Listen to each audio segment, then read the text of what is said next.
aleluia, e comendo ainda lhe falou largamente até a alvorada, e assim partiu, e levaram vivo o jovem, e ficaram não pouco consolados. Amém, irmãos?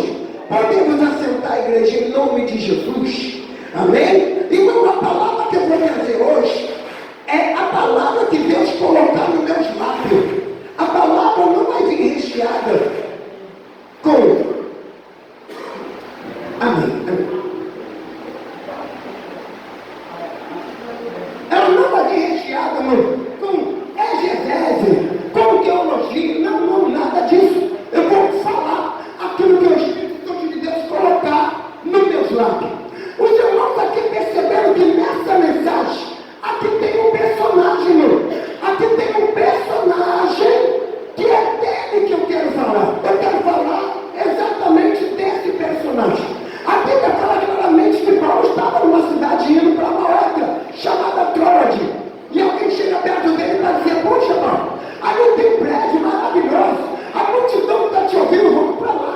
Que tal? Aí eu creio que Paulo diz assim: você vai ceder o prédio? Claro! Todo mundo foi atrás de Paulo para ouvir a palavra. A Bíblia fala que naquele dia Paulo fazia um longo discurso. Mas aí, irmão, o que acontece? Paulo estava pregando para uma plateia, assim igual eu estou pregando aqui para vocês.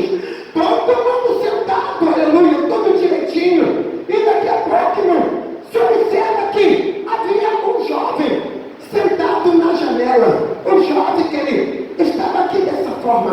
O jovem sentado na janela, amém? Mas a janela que ele, vamos fazer aqui um faz de conta, a janela aqui não. O jovem estava sentado na janela da igreja. Vamos botar ali a igreja.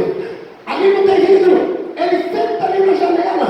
Mas Paulo, irmão, não se intimidou com ele, não. O que mais engraçado é que Paulo poderia repreender ele dizendo: meu filho, ei, sai da janela. Não falou nada não. Ô porteiro, aleluia mesmo. Tira aquele moço ali da janela ali, por favor. Manda. Não fez isso não. Aí eu estou perguntando: por que Paulo não mandou o moço sair da janela? Sabe por quê, querido? Sabe por quê? A Bíblia não diz que não é nem por força, nem por violência. Pois então, quer ficar, meu filho? Você está aqui dentro, que é livre para fazer o que você bem entender. Sério, está na janela, pode ficar. Irmão, diz a Bíblia que Paulo discursava. Irmão, aquele discurso de Paulo era longo. E aí o que acontece, irmãos? O jovenzinho estava sentado na janela. Talvez quem estava dentro da plateia, ninguém talvez percebeu. Só que, querido, o Espírito Santo de Deus é tremendo. Eu pergunto a você: o que é que acontece quando alguém senta numa janela? Você já parou para perceber isso, irmão? Quando alguém senta na janela, o que acontece, pastor? Quem senta na janela, essa pessoa tem dois tipos de visão. Olha aqui, pastor Josias sentado. Aqui, querido, eu tenho o lado de fora. Aqui dentro eu tenho vamos fazer aqui dentro eu tenho a igreja. Aqui dentro eu estou olhando para o lado de fora. O que eu aprendo com isso, pastor? Quem senta na janela passa a ter dois tipos de visão. Uma hora olha para fora, e outra hora ele olha para dentro. Uma hora ele olha para as coisas do mundo, e outra hora ele quer olhar para as coisas de Deus. Dois tipos de visão que o garoto passa a ter. Enquanto isso, Paulo discursava, irmão, para toda a plateia. A maioria estava ali recebendo. Glória a Deus, aleluia, lavasteia, lavastai. E o jovem continuava aonde? Na janela. Na janela, querido, para o lado de fora, ele via o que ele bem entendia. Eu poderia estar ali, mas eu estou aqui. Eu poderia estar naquele barzinho, jogando sinuca, mas eu estou aqui. Eu poderia tanto estar fazendo aquele negócio que aquele lá está fazendo. Mas eu estou dividido, eu estou aqui. Irmão, a Bíblia, aqui, ó, olha, irmão, olha bem para cá. Você está vendo esse livro nas minhas mãos?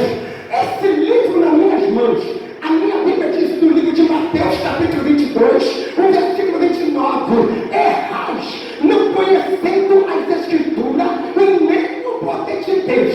Tem muita gente hoje, irmão, no sistema, aleluia, fazendo que nem Eutico, olhando para fora, desejando as coisas de fora, mas também desejando as coisas aqui de dentro. Talvez eu pergunte ao pastor José, mas ele estava na janela, pastor. Ele podia ficar uma hora para lá, outra para cá. Não, mas não é isso que a Bíblia diz. Mateus capítulo 6, versículo 24. Ninguém pode servir a dois senhores, porque ou haja amar um e odiar outro, ou se dedicar a um e desprezar o outro. Não podem servir a Deus e a mamão. Eu, tipo, agora está servindo praticamente ao mundo. Enquanto isso, irmão, tem alguém pregando: irmão, Jesus vai te dar vitória, a igreja toda, aleluia, glória a Deus, oh Senhor, tu é maravilhoso. E Paulo não desperdiça aquele tempo, irmão, e o camarada ali na janela, Paulo não está nem ali.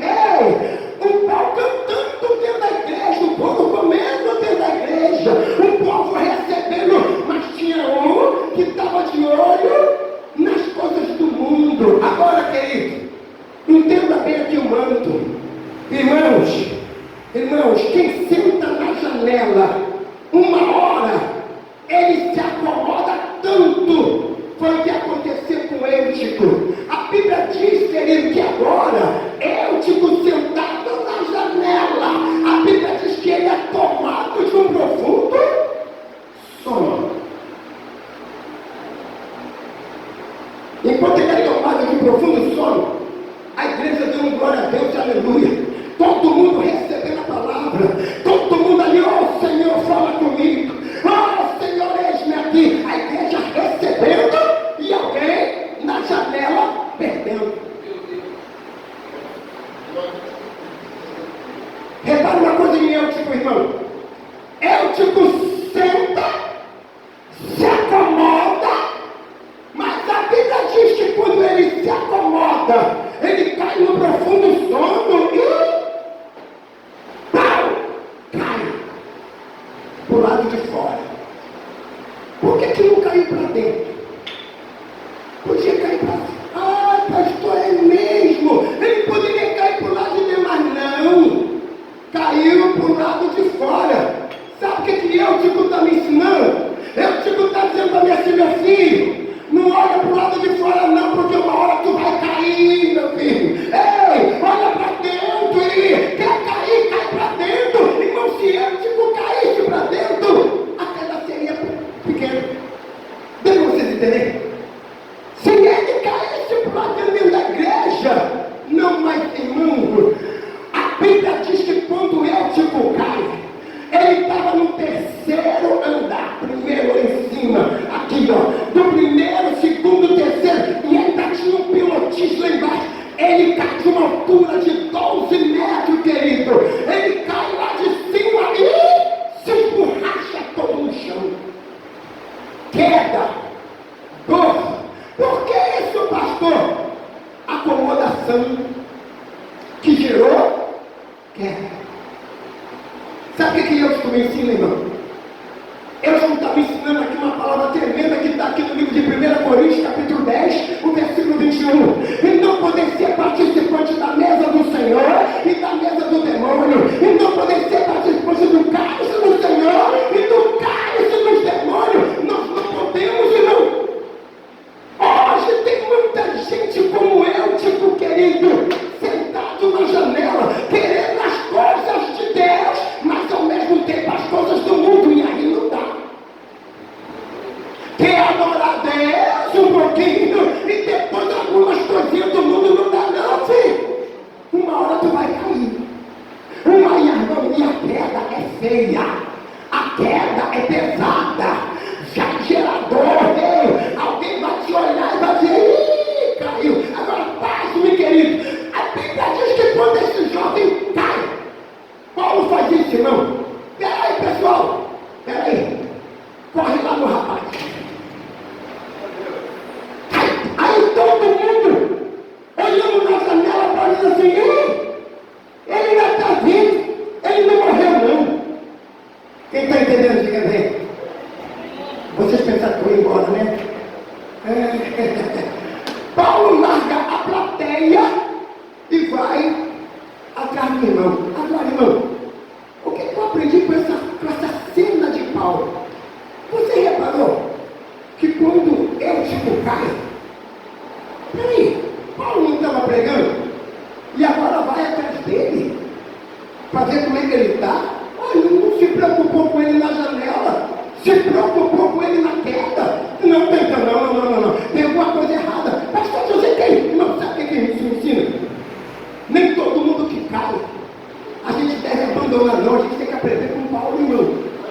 Hoje, irmão, está mais fácil a gente retocar o irmãozinho que cai, se trucida todo, do que ir lá e socorrer ele. Ô, meu amigo, como é que está você? Você está bem? Paulo nos dá aqui um ensinamento tremendo. Tudo bem, ele caiu, está sofrendo dores, deve ter quebrado o braço, perna, mas Paulo disse: ainda está vivo.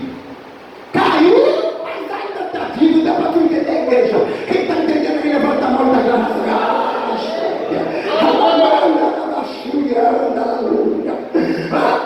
Caiu, aleluia, mas está vivo. Não morreu, não. E o mais engraçado nessa história, sabe o que aconteceu? Paulo sobe e continua o discurso, irmão. Por que ele fez isso, pastor José? Paulo não podia ficar lá com o moço, irmão. Não, Paulo lembrou aqui de Mateus 6,33: buscai primeiro o reino dos céus e a sua justiça, e as demais coisas vos serão acrescentadas. Paulo continua o discurso dele até ao amanhecer, e a glória de Deus manifestou naquele lugar. Eu quero fechar essa mensagem hoje dizendo para você, meu irmão, talvez que eu estou aqui dentro, não para ouvir talvez o que você quer ouvir, mas Deus hoje te trouxe aqui, ou talvez não para você, a mensagem talvez não vai para você, mas alguém está aqui dentro que precisa ouvir essa palavra. Saia da janela. Quer cair? Cai para dentro. Pastor, cai para dentro, meu filho. Não cai para fora, não. Cai para dentro da oração, cai para dentro do jejum, cai para dentro da escola dominical. Você está vendo por que vem poucas pessoas aqui? Ai, pastor, por quê? De repente deve ter caído lá fora. Por isso que não vieram. Dá para tu entender, não? Mas você está aqui dentro. Tu levanta a tua mão, dá um brado de glória. Pastor, estou caindo para dentro. Pastor, vou ficar aqui dentro. Não, pastor, que nada de janela, não. Pastor, meu negócio na janela. Meu negócio é aqui dentro. Não é isso. Eu quero sempre estar aqui dentro. Esse é o mistério dele. Está dentro. Quem estava na plateia, ninguém sofreu nada, irmão. Quem está dentro não sofre nada. Eu gostei de uma palavra que o meu pastor disse.